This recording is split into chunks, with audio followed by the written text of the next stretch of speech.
Bom, nessa parte da aula agora, a gente vai discutir exclusivamente o campo magnético do planeta Terra. Bom, primeiras informações então que a gente tem a respeito. Ao redor do planeta existe um gigantesco campo magnético que o protege, certo, contra principalmente as partículas solares. A gente vai discutir no próximo slide quais são os principais problemas que elas apresentam para o nosso planeta. Mas esse campo que ela gera existe ao redor do planeta. Então, eu fiz aqui o desenho de um planeta Terra e, de acordo com o eixo de rotação dele, deslocado 11 graus, é como se houvesse uma grande barra de ímã no seu interior que gera o campo magnético ao redor. Esse campo magnético ele é gerado lá no centro e uma coisa que a gente precisa saber é que nada barra o campo magnético. Então ele vai atravessar quilômetros de rocha, vai atravessar o chão, vai para a atmosfera e ele continua, certo? Porque o campo elétrico é muito fácil barrar ele, mas o campo magnético não existe nada no universo que consiga barrá-lo. Então ele atravessa qualquer coisa. E aí, seguindo a regra de que as linhas de campo saem do Polo Norte e entram no Polo Sul, né, e faz todo esse direcionamento do campo magnético, a gente vai ter trocado as polaridades entre o que a gente chama de geográfica e magnética. Por quê? Porque a gente viu que as bússolas sempre apontam para o polo norte do planeta. Isso era uma definição. E por que era isso? Porque o hemisfério norte era o centro do mundo. Não existia nada de importante no hemisfério sul. Então é claro que a bússola vai apontar para o centro do mundo, que é o norte. E assim ficou estipulado. Então a bússola sempre apontava para um lado, esse lado era o polo norte do planeta Terra, e depois, quando se especificou direitinho a ideia de campo, né, ó, sai do norte, entra no sul, porque o norte é o bambambam, então é o norte que tem que sair as coisas. Só que quando viu isso direto para um ímã, lembra que a gente viu que ele apontava, como ele se alinhava com as linhas de campo do ímã, ele acabava apontando para o sul magnético do ímã. Então, como no planeta Terra a bússola sempre aponta para o norte, por definição, ficou-se que lá em cima seria o norte. Então, quando tem uma barra de ímã envolvida no processo, lá em cima teria que ter o polo sul para que a bússola se alinhasse com essas linhas de campo e funcionasse corretamente como há séculos a gente vem dizendo que o norte fica apontado lá para cima geográfico. E aí eu tenho lá em cima o polo norte geográfico junto com o polo sul magnético, para que a bússola aponte para lá. E aqui no outro hemisfério eu tenho o polo sul geográfico e fica o polo norte magnético do planeta Terra. E é assim então a definição que nós temos para a composição desse campo magnético que existe ao redor dele. Sobre a forma como ele é produzida, é claro que não existe uma barra de ímã enorme lá no interior. Isso aqui é só uma adaptação para a gente entender da onde vem para onde vai esse campo. E na verdade não existe um consenso, uma teoria bem fundamentada entre os cientistas que todos batem o martelo para dizer, olha, é assim que é gerado. Não tem. Existe a mais aceita, que eles justificam que esse campo é criado exatamente porque no interior do planeta Terra não é totalmente solidificado, nós temos um magma, né, ali em movimento, ele é líquido, né, o interior do planeta, e por estar em movimento, eu tenho muitas cargas pesadas, cargas elétricas, e também tem os materiais ferromagnéticos no seu interior, como ferro, níquel, cobalto, que são materiais de origem vulcânica. E esse material em movimento, ele faz com que, lembra que eu falei, cargas em movimento gera além de efeitos elétricos, que são barrados rapidamente ali pelo núcleo mesmo, também vai ser gerados os efeitos magnéticos, que esses não são barrados, eles atravessam qualquer coisa e a gente consegue perceber ele aqui na superfície do planeta. E então essa é a teoria mais aceita que se existe. Como eu havia dito, o campo magnético ele tem uma função muito importante para o nosso planeta. Ele não serve apenas para a gente se localizar com bússolas, né, e conseguir se orientar direitinho aí nas navegações, né, ou em qualquer outro sistema de transporte. Ele também protege a gente contra partículas que o Sol emite. Então o Sol lembra que é uma grande bomba explodindo e está emitindo muitas coisas, muitas partículas para todo o universo.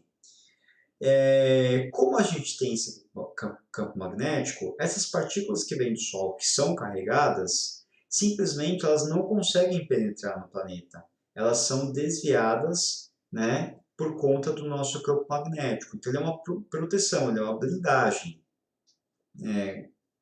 com relação a essas partículas. Porém, como o campo magnético sai do polo sul geográfico e entra ali no polo norte geográfico, o planeta ele tem dois buracos que não são protegidos, né, não tem um campo magnético completamente vedando a superfície do planeta. A gente tem esses buracos exatamente nos dois polos, de entrada e saída do campo magnético. E é exatamente aonde algumas partículas do Sol conseguem penetrar aqui na nossa atmosfera. Então esse miolo é protegido lá atrás, tá? Ao contrário do Sol, então não tem como chegar partícula, mas também existe um campo. Porém, onde eu tenho entrada e saída do campo magnético, eu vou ter exatamente esse buraco que faz com que entre partículas por eles. Quando essas partículas carregadas incidem na nossa atmosfera, dá um efeito muito bonito, que são as auroras polares. Se é no Polo Norte, são as famosas auroras boreal. Se é no Polo Sul, é chamada de aurora austral. E são essas luzinhas coloridas, né, que os esquimós conseguem ver durante a noite, claro, tem que estar escuro.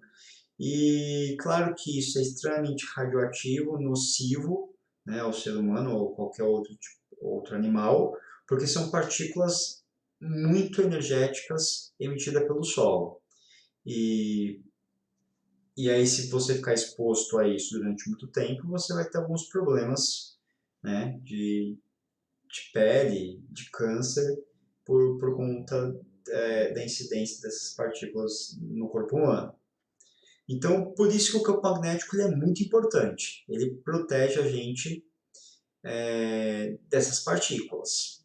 Em 99% do território do planeta, pelo menos. Bom, todos os planetas ou corpos celestes têm campo magnético? A resposta é não. Para começar, o nosso vizinho mesmo, aqui Marte, ele não tem campo magnético. Vênus, nosso outro vizinho, tem. Vênus, na verdade, tem um campo magnético brutal, muito maior do que o planeta Terra, porque Vênus ele é muito mais denso na sua atmosfera. Então ele tem é tão densa essa atmosfera de Vênus que a gente nunca conseguiu ver qual é a superfície de Vênus, né? Porque nada penetra nessa atmosfera de Vênus. Já Marte, ele não tem campo magnético. E por que ele não tem campo magnético? Tem algumas explicações.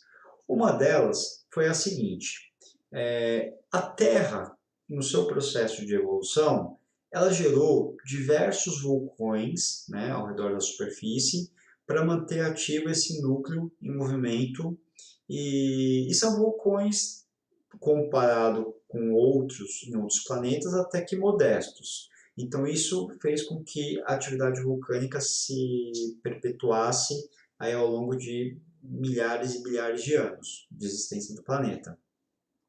O nosso vizinho Marte, por exemplo, não teve a mesma sequência que o planeta Terra. Marte produziu pouquíssimos vulcões, mas os vulcões que ele produziu foram extremamente gigantescos. Para vocês terem uma ideia, o mais famoso deles é o chamado Monte Olimpo, né, o Monte dos Deuses. E ele tem de extensão 26 quilômetros, né, de altura.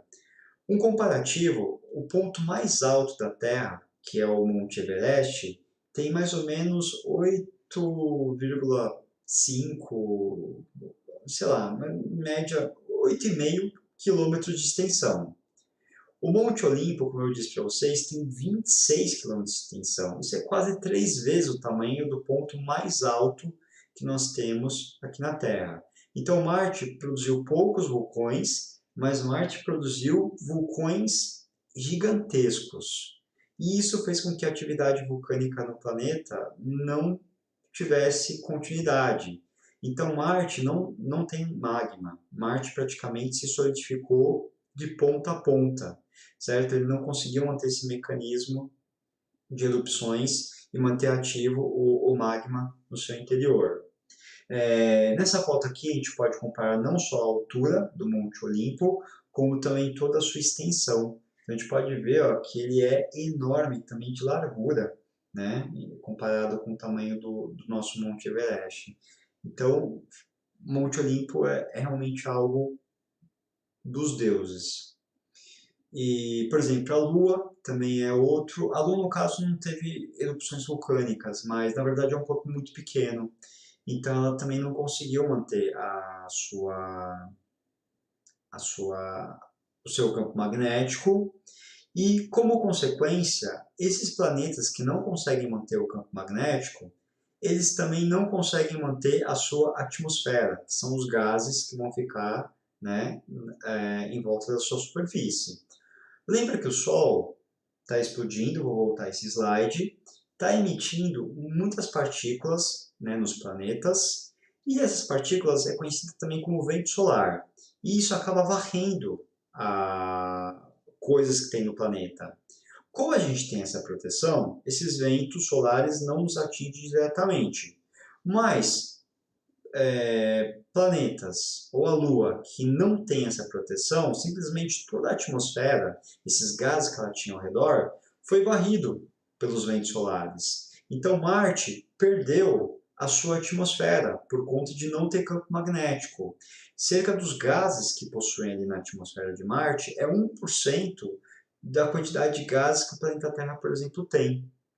Então praticamente não tem atmosfera. Mesmo que o pessoal diga, vamos povoar Marte, né, sei lá, trocar o gás carbônico pelo gás oxigênio, mas mesmo que faça essa troca de elementos gasosos, ainda assim não tem uma quantidade adequada que esteja adaptada para nós, para o nosso tipo de vida, nós seres humanos. Simplesmente lá é muito rarefeito. Então não comportaria a vida humana, mesmo que a gente conseguisse converter esse gás carbônico em oxigênio, certo? A gente não tem essas condições de convívio.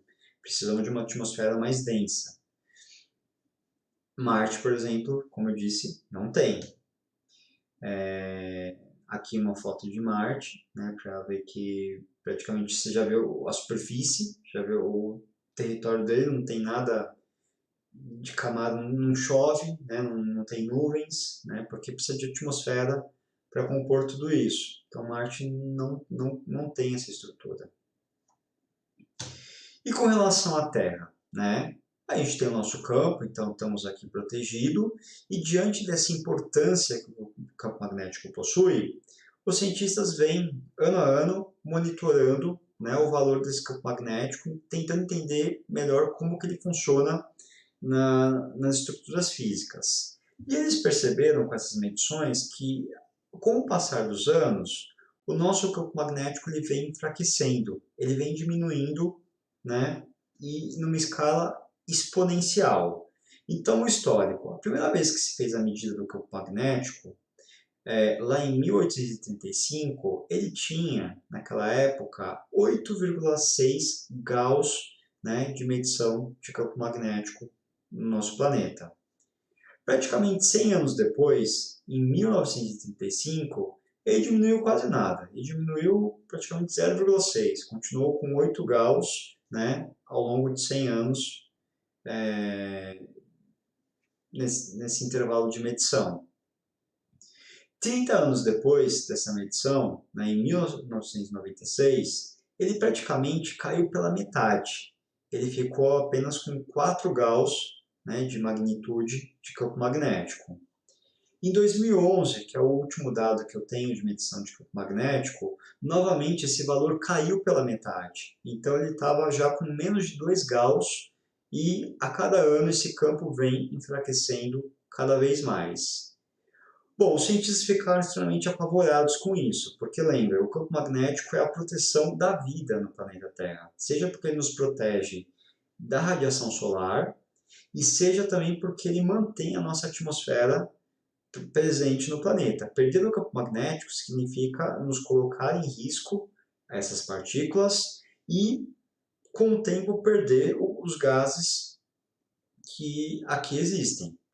Então, é essencial para a vida humana que exista o campo magnético. E aí eles começaram a ficar preocupados, está diminuindo, então tentar fazer uma conta até quanto tempo vai ter esse campo magnético, né, o que garantiria a vida humana perfeitamente. E nessa busca, né, por tentar encontrar respostas, informações de como era esse campo, né, tentar rastrear antigamente, mesmo antes dessas medições, eles descobriram coisas um pouco interessantes e surpreendentes, né, sobre o campo magnético.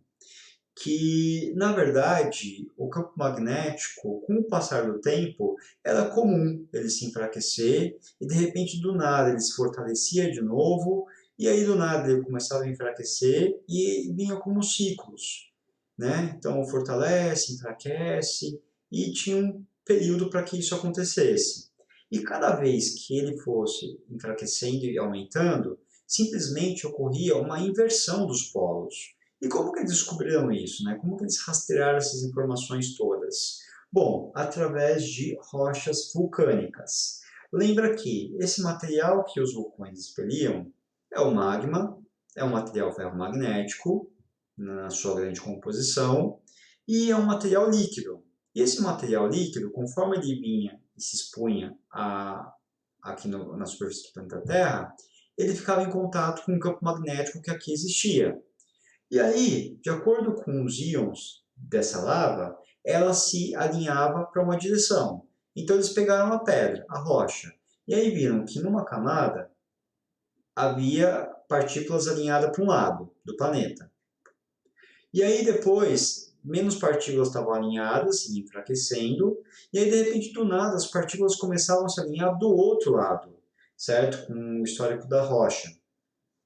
Por datação de rocha, eles conseguiam saber qual é a idade da pedra e eles descobriram que a cada ciclo, né, de troca de polaridade do planeta equivalia a mais ou menos 200 mil anos. Então era normal a cada 200 mil anos o planeta trocar a sua polaridade. A pergunta é, quando foi a última vez que isso ocorreu? E pelos dados das rochas, a última vez que a gente teve a inversão dos polos do planeta foi há 780 mil anos. Então há um padrão a cada 200 mil anos, porém há 780 mil anos foi a última vez que isso ocorreu. Então já está mais do que na hora da gente inverter. O negócio está atrasado. Então está invertendo, está trocando a polaridade. E o que hoje a gente conhece como bússola apontando lá para o polo norte do planeta, daqui a um tempo ela vai começar a apontar para o polo sul do planeta e vai trocar, né? Então vai coincidir. O que é polo norte geográfico vai ser também polo norte magnético e o que é polo sul geográfico vira polo sul magnético. Então o planeta troca, né? E isso é comum ao longo do tempo.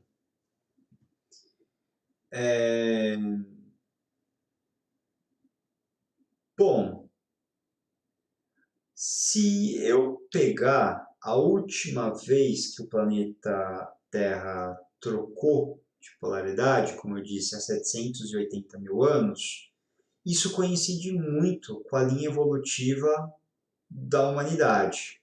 Então, se eu pego aqui, né, tem uma referência a cada 1 milhão de anos, o Homo sapiens, que é essa aparência mais humana que a gente tem acesso, ele surgiu há mais ou menos 500 mil anos atrás.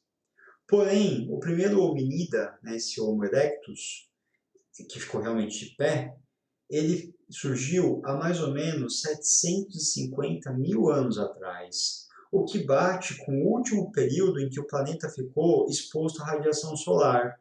Então esse bicho, né, que aqui existia, ele, sem essa proteção da, do campo magnético, ficou exposto a essa radiação que o Sol emitia, sofreu algum processo de mutação e que resultou, né, na espécie humana como nós conhecemos hoje em dia.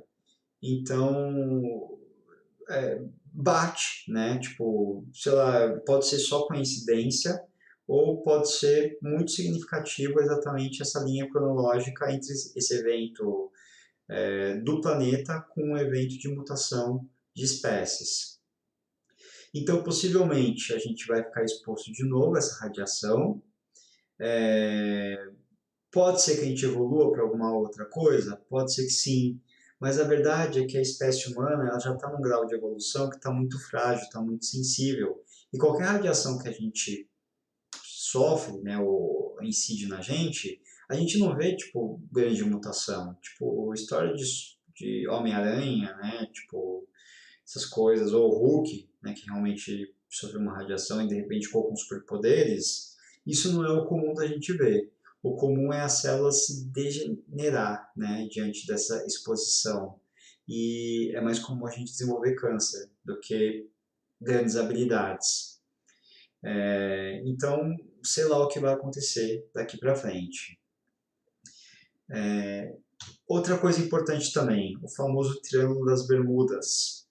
É famoso porque é uma região onde simplesmente barcos afundam, avião cai, né? E por que isso acontece? O que tem de mágico ou misterioso nessa região do planeta que simplesmente acontece essas coisas?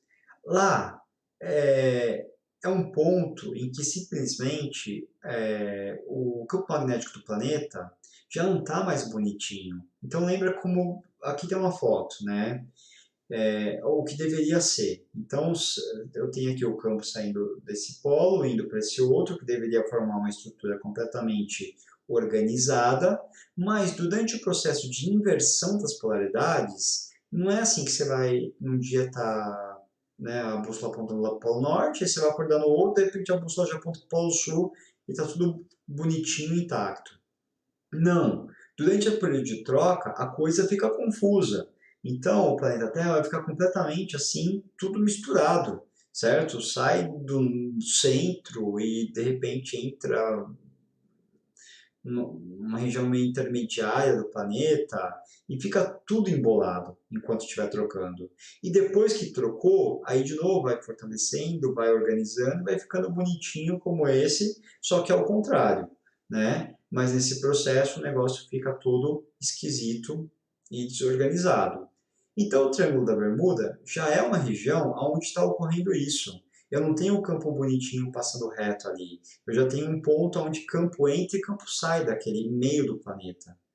É exatamente esse embolado como mostra essa figura. E lembra que as grandes navegações, seja por barco, seja por avião, eu preciso de bússola para me orientar, para saber onde é o meu norte. E se eu estou numa região onde eu não consigo essas linhas organizadas, a bússola simplesmente aponta para lugares que não é o norte. Ela aponta para uma direção, só que aquilo não é o norte, porque não está organizado as linhas de campo ali. Então você acha que está em linha reta, porque ela sempre aponta o norte para frente. E na verdade você está dando voltas em círculos, porque esse campo ele vai se distorcendo naquele local. E com isso acaba a gasolina do avião, acaba o combustível do navio e simplesmente fica vagando eternamente, né? E claro, se pegar uma tempestade, ele naufraga, né?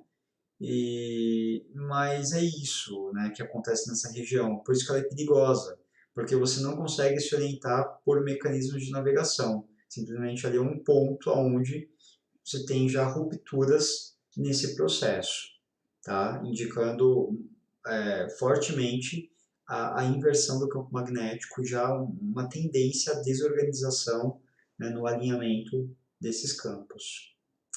E é isso. Então, são essas informações sobre o nosso campo magnético.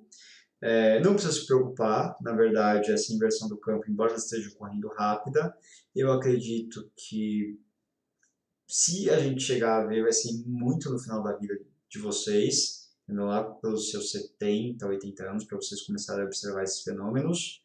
Dentre eles, sem uma proteção de campo, significa que a radiação solar incide em qualquer lugar do planeta, e à noite, em qualquer canto do planeta, a gente vai conseguir ver o fenômeno das auroras polares, né? Que não vai ser exclusivo só mais dos polos. Então, aqui em São Paulo, sei lá, a gente vai ver luzinhas também coloridas, né? Azul, rosa, verde no céu, né? Quando a gente tiver perdido, né, boa parte desse campo magnético. Mas como eu disse, eu não sei se a gente chega a ver, mas chegar a ver vai ser muito velho, já com uns 80, sei lá, né, ainda vai demorar um bocado para a gente conseguir observar essas informações. E é isso. Até a próxima aí. Tchau, tchau.